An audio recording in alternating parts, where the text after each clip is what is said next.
एक नाग और लड़की की प्रेम कहानी।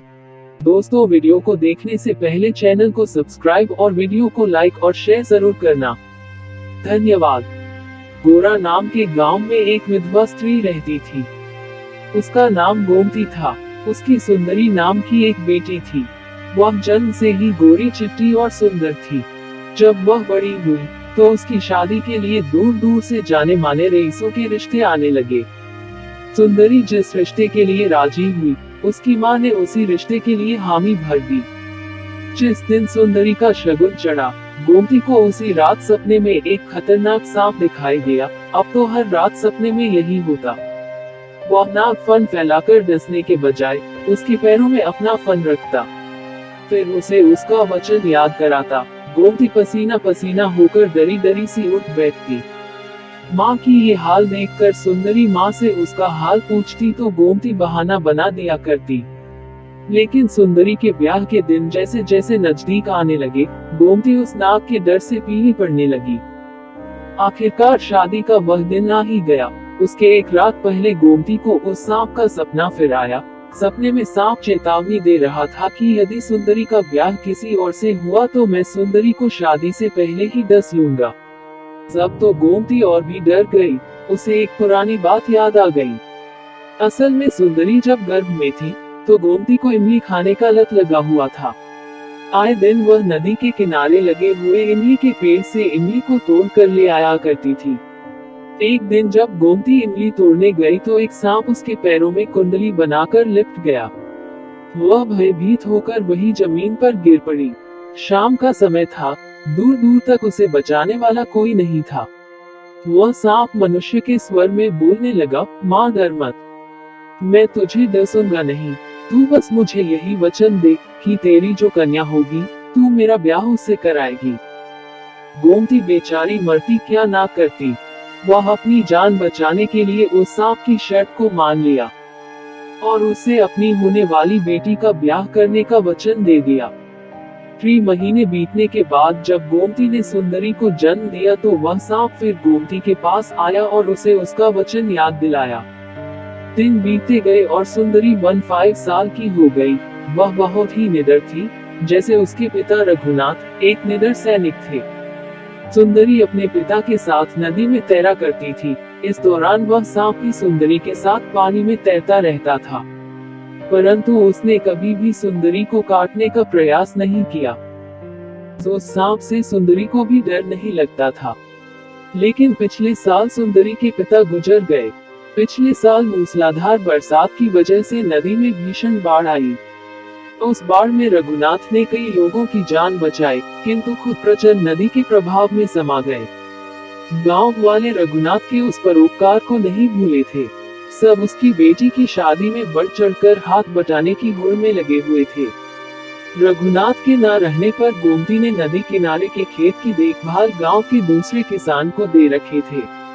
वह स्वयं न तो कभी उधर जाती थी और न ही सुंदरी को जाने देती थी। उनके खेतों और बगीचों की फसल की आमदनी आधी रह गई थी। फिर भी वह सुंदरी के हाथ पीले करने के लिए एक एक पैसा बचाकर रखती थी। सुंदरी की देखरेख में बेहद सतर्क थी।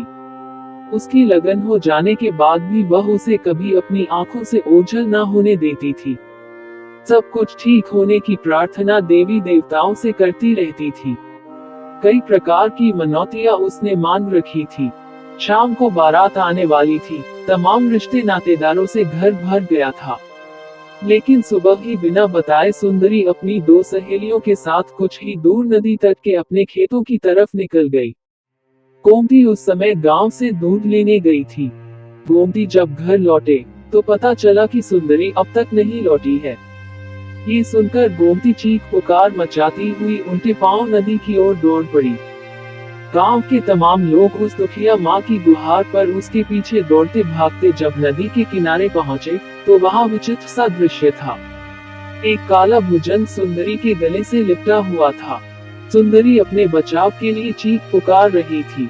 गोमती रोती हुई केवल यही कह रही थी, सुंदरी बेटी, क्या करूं? तेरी माँ ने इमली के बदले कसम खाई थी। कई साहसी तैराक नदी में कूदे भी, लेकिन उस भयानक सांप की पुकार से डरकर वह सुंदरी तक नहीं पहुंच पाए। नदी के इस पार भीषण कोहराम मचा हुआ था। सांप सुंदरी को मझधार के गहरे पानी में खींचे ले जा रहा था। देखते ही देखते सुंदरी उस नदी के गहरे पानी में डूब गई। लेकिन अचानक एक सुंदर सा लड़का सुंदरी को पानी से खींचकर बाहर ले आया।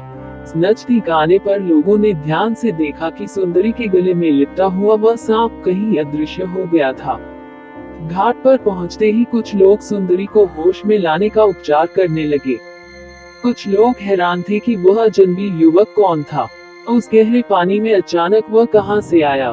किसी ने भी उसे नदी में कूदते हुए नहीं देखा। कुछ लोगों ने गोमती को उठाया, जो कि बेहोश होकर जमीन में गिर गई थी। उसे बताया कि सुंदरी जिंदा है। गोमती को होश आया तो वो दौड़कर सुंदरी के पास गई और सुंदरी को झकझोरने लगी, सुंदरी को होश में लाने लगी। सुंदरी भी अब होश में आ गई। तब गांव वालों ने गांव की कुल देवी का जयकारा करने लगे। सुंदरी की जान बचाने वाले युवक को कुछ नौजवानों ने अपने कंधे में बैठा लिया और उसका जयकार करने लगे। हालांकि उस युवक को देखकर सभी हैरान थे। वह एक अजनबी युवक था, जो अचानक से नदी में सुंदरी को बचाते हुए बाहर आया था। लोगों ने उससे पूछा कि तुम कौन हो। तब उस युवक ने गांव वालों को बताया कि मैं एक तपस्वी के श्राप से सांप के रूप में बन गया था। आज मैं उस श्राप से मुक्त हुआ हूँ। बहुत समय पहले मैं एक जंगल में अपने 2 साथियों के साथ शिकार पर गया था। एक बूढ़ा तपस्वी वहाँ एक वट वृक्ष के नीचे तपस्या कर रहा था। पशु पक्षियों के हाहाकार से जैसे ही उसके नेत्र खुले, मैं उसके सामने ही था। मेरा तीर जिस हिरण को लगा, वह उस तपस्वी के पास ही दम तोड़ रहा था। तपस्वी ने क्रोध में मुझे श्राप दे दिया। उस तपस्वी ने कहा कि मैं बेजुबान प्राणियों का वध कर रहा हूँ, जबकि प्रकृति ने खाने के लिए फल फूल, साग सब्जी और अनाज के भंडार दिए हैं। उस तपस्वी ने मुझे मानव का सबसे बड़ा कलंक कहा था। मैं उस तपस्वी के पैरों में गिर गया और क्षमा याचना करने लगा। तब उन्होंने श्राप से मुक्त होने के लिए मुझे उपाय बताया कि मेरी पूर्व पत्नी जब एक युवती के रूप में मेरे पास आएगी और मैं उसे जैसे ही स्पर्श करूंगा, मैं श्राप मुक्त हो जाऊंगा। ये सुंदरी नाम की युवती और कोई नहीं, मेरे पूर्व जन्म की पत्नी है और इसके स्पर्श से ही मैं श्राप मुक्त हुआ हूँ।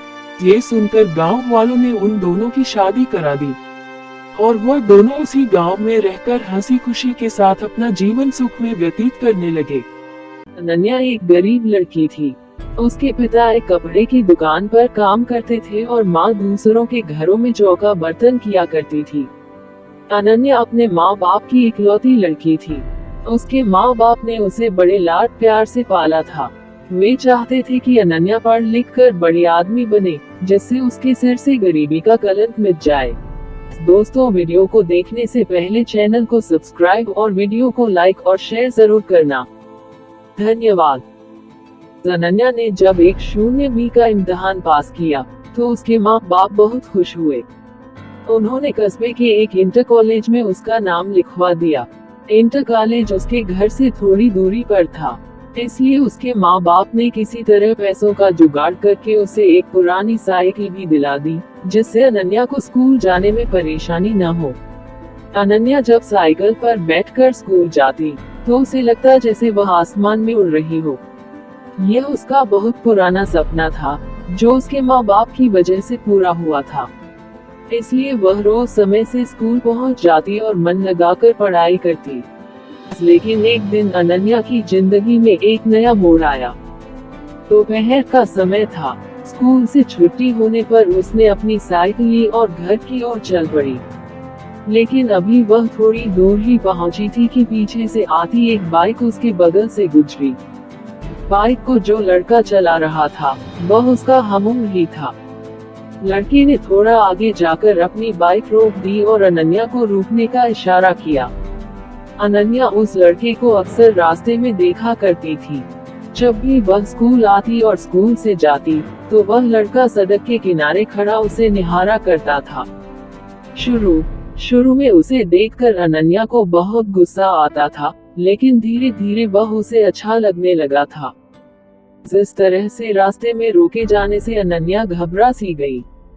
पहले उसका मन हुआ कि वह अपनी साइकिल आगे बढ़ा दे, लेकिन फिर न जाने क्या सोचकर उसने अपनी साइकिल में ब्रेक लगा दिया। वो लड़का अनन्या के पास आ गया और धीरे से बोला, मेरा नाम सुमित है। मैं रोज आपको स्कूल जाते हुए देखता हूँ। अगर आप बुरा न माने तो मैं आपसे कुछ कहना चाहता हूँ। क्या? अनन्या के मुंह से सिर्फ इतना ही निकला। सुमित ने अपनी शर्ट की जेब से एक गुलाब की कली निकालकर उसके हाथ में रख दी और उसकी मुट्ठी बंद करते हुए बोला, मैं तुमसे बहुत प्यार करता हूँ। उठते बैठते, सोते जगते हर समय बस तुम्हारे बारे में सोचा करता हूँ। मुझे कुछ भी अच्छा नहीं लगता है। सुमित और भी बहुत कुछ कहना चाहता था, पर अनन्या ने उसके होठों पर हाथ रखकर उसे चुप करा दिया। तो आपको मेरा प्यार कबूल है? उस लड़के ने अनन्या की आंखों में आंखें डालकर पूछा। अनन्या शर्मा गई। उसने चुपचाप हाँ में अपनी गर्दन हिलाई और साइकिल पर बैठकर तेज तेज पैदल चलाती हुई अपने घर को चली गई। जिस तरह अनन्या और सुमित में बातचीत की शुरुआत हो गई। सुमित रोज उसके लिए कोई न कोई गिफ्ट लाता और उसके लिए जीने मरने की कस्में खाता। उसकी बातें सुनकर अनन्या दीवानी हो जाती और सपनों की दुनिया में खो जाती। एक दिन सुमित ने अनन्या से कहीं घूमने चलने का आग्रह किया। पहले तो अनन्या ने हल्का सा नानुकुर किया, लेकिन फिर वह तैयार हो गई। उस दिन अनन्या बहुत खुश थी। वो तय समय पर उस जगह पहुंच गई, जहां पर सुमित ने उससे मिलने के लिए कहा था। सुमित ने अनन्या की साइकिल को एक दोस्त की दुकान पर खड़ी कर दी और अनन्या को बाइक पर बैठाकर चल पड़ा। सुमित अनन्या को लेकर नदी के पास पहुंचा। वहां पर उसने अपनी बाइक खड़ी कर दी और दोनों लोग घास पर बैठकर बातें करने लगे। सुमित ने अनन्या से एक दो बातें की, फिर वह उसके करीब आ गया और उसके चेहरे से खेलने लगा। धीरे धीरे अनन्या पर एक नशा सा छाता चला गया। शायद वह सुमित के मन की बात समझ नहीं पाई, इसलिए उसने अपने आप को सुमित के हवाले कर दिया। दोनों लोग एक दूसरे के प्यार में खो गए और दो जिस्म एक जान हो गए। अभी वे दोनों लोग ठीक से नॉर्मल भी न हो पाए थे कि तभी न जाने कहां से वहां पर 3 लड़के आ गए। उन्हें देखकर अनन्या हक्का बक्का रह गई और जल्दी जल्दी अपने कपड़े सही करने लगी।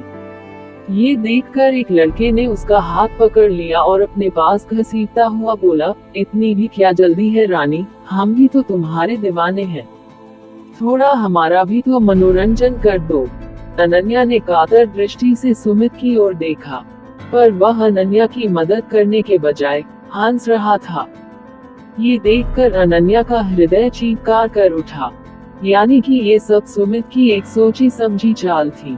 अनन्या आगे कुछ सोच ही नहीं पाई, क्योंकि वे तीनों लड़के उसके ऊपर भूखे भेड़िए की तरह टूट पड़े थे। अनन्या मदद के लिए चिल्लाती रही और वे उसे नोचते घसोटते रहे। कुछ ही पलों में अनन्या की सहन शक्ति ने जवाब दे दिया और वह बेहोश हो गई। लगभग 1 घंटे के बाद अनन्या को होश आया। वे तीनों लड़के और सुमित वहां से जा चुके थे। दर्द की वजह से उसके शरीर की प्रत्येक नस फट रही थी। उसकी आंखों के आगे अंधेरा छाया हुआ था। उसके सारे सपने ध्वस्त हो चुके थे। उसे अपना जीवन समाप्त होता हुआ नजर आ रहा था।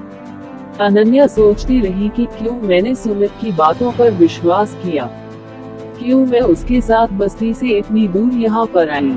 अब मैं क्या मुंह लेकर अपने घर जाऊंगी, अपने माँ बाप को क्या बताऊंगी।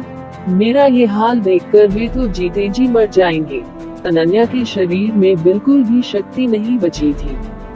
वह किसी तरह घिसकती हुई नदी के किनारे पहुंची।